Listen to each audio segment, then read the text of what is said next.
You're actually tougher than you think. You never knew that. And maybe you didn't want to take on the responsibility because, you know, people play a role in their own demise, so to speak. When you had opportunity to go out and explore or withdraw because you were afraid, you chose to withdraw because you were afraid.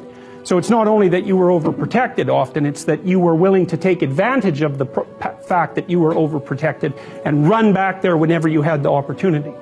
You know, so maybe you're a kid in the playground, right, and you're having some trouble with other kids, and you know in the back of your mind, I should deal with this myself, but you go and tell your mom and get her to intervene. And you know that that's not right. You know that you're breaking the social contract, but it's easier, and so that's what you do. You run off to an authority figure and hide behind the Great Father, right, roughly speaking. Well, the problem with that is you don't learn how to do it yourself. So then you have to relearn it painfully when you're 40. So then you take people out. You say, well, what are you afraid of? Rank it from 1 to 10. So 10 is, make a list of 10 things you're afraid of. The thing you're least afraid of, we'll call number 10. So we'll start with that. Okay, well, I'm afraid of elevators. Okay, well, let's look at a picture of an elevator. Let's have you imagine being in an elevator. Let's go out to an elevator and let you watch the terrible jaws of death open, because that's how you're responding to it symbolically, right? And you're going to do that at the closest proximity you can manage. You find out, you go do that, it works. You're nervous as hell, especially from an anticipatory perspective. Shaking. You go out, you stop, you watch it happen, and you actually calm down. You do that 10 times and it no longer bothers you. Well, what you've learned that you didn't die, but more importantly than that, you've learned that you could withstand the threat of death. That's what you've learned. And then you move a little closer, and then you move a little closer, and then you move a little closer, and finally you're back in what's no longer the elevator from a symbolic perspective. It's a tomb, right? It's a place of enclosure and isolation. And you learn, turns out I can withstand that. And then you're much more together, much more confident.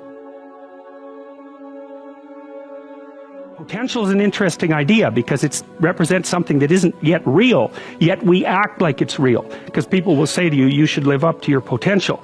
And that potential is partly what you could be if you interacted with the world in a manner that would gain you the most information. Right? Because you build yourself out of the information in the Piagetian sense.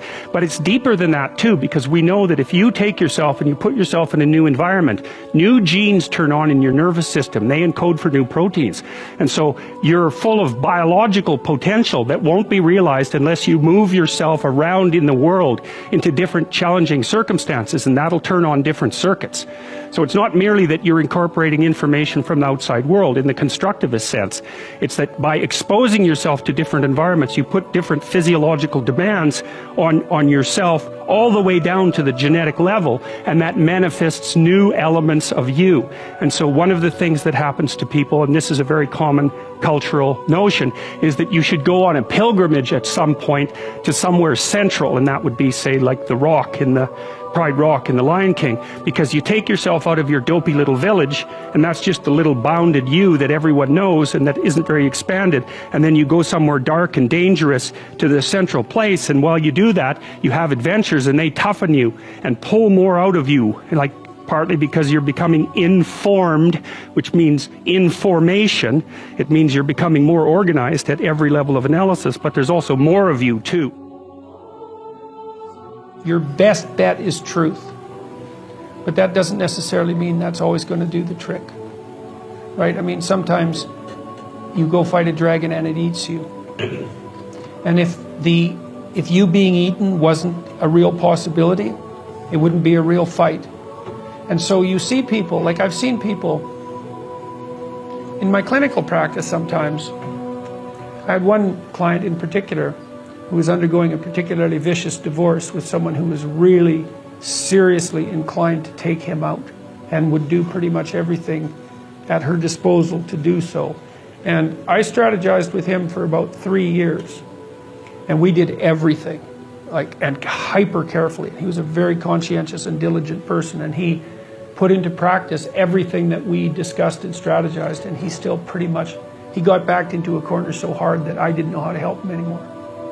So I would say, however, that he was a very truthful person throughout that, and one thing he did do was Part of it was a custody battle. And he did manage, despite his decline, in consequence of being repeatedly cornered, I would say, he did manage to establish what I think was a lasting relationship with his kids. So he might have got enough out of what he did to justify it, even though the whole landscape was pretty awful. I think that not lying is your best bet, but life is hard and people get run over, and it doesn't necessarily mean that you're going to emerge in any obvious sense triumphant. But if you take the alternative path, especially when you're facing severe tribulations, let's say, and you complicate those with deceit, you can be sure that whatever tragedy that you're confronting is going to turn into not only tragedy, but something very much akin to hell. And so you might be able to at least minimize the degree of suffering, even if you can't overcome it or transcend it. And that's something.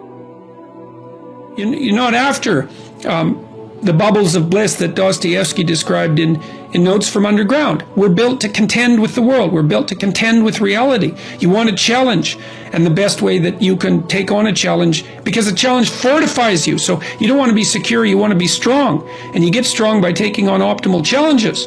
And so you lay out your destiny in the world, and you take the slings and arrows of fate, and you make yourself stronger while you're doing so. And you might fail, and fortune might do you in, but it's your best bet. And, you know, people have extracted unbelievable successes out of catastrophic failures. And I'm not saying that in a naive way. I know perfectly well what happens to people. You know, you're doing fine in life and then you get cancer. And then 6 months later, you're dead. And all the heroism in the world isn't going to save you at that point. But that's not the point. That's not the point. Life is bounded by mortality. But that doesn't mean that you don't get out there and contend, and you develop by contending, and you minimize the net amount of suffering in the world. And that's something, man. That's something to do. So it beats laying in your basement and getting bitter and then doing the terrible things that bitter people do. So you can't ensure that the meaning you experience is self-determined, but you can play your role to the best of your ability, and that will be good enough. And that will be good enough. That meaning, the meaning that you will find in that, I believe, is sufficient to be sustaining, and perhaps even sustaining through the flood. So it isn't that you can avoid catastrophe, it's that you can prepare yourself to deal with it honorably when it arrives. That's what you've got. I would say for the last 45 years, we've told, psychologists have been certainly to blame for this, at least in part. You're okay the way you are. That's what we tell young people. Oh, you're okay the way you are. It's like, and there's nothing worse than you can tell someone who's young than that, especially if they're miserable. You know, and lots of them, well, if they're miserable and aimless, it's like, oh, I'm miserable and aimless, and sometimes I'm suicidal and I'm nihilistic and I don't have any direction in your life. In my life. It's like, well, you're okay the way you are. And it's like, they don't want to hear that. They want to hear, look, you know, and you know this, you're useless. You know nothing. You haven't got started. You've got 60 years to put yourself together, and God only knows what you could become. And that message is so much more, it's so funny because it's such an attack, but it's so positive because there's faith there in the potential that makes up the person rather than the miserable actuality that happens to be manifesting itself at the moment. And young people respond extraordinarily well to that because, and you know that if you're a parent and you love your child, your son, your daughter, what you're trying to foster is the best in them. You want that to manifest itself across the course of their life. You want them to become continually more than they are, to see what they could be. And I think that's part of the great message of the West, is that's the ethical requirement of individual being in the proper sense, is to constantly note that you're not what you could be, to take responsibility for that, and to commit yourself, like body and soul, to the attainment of that ideal.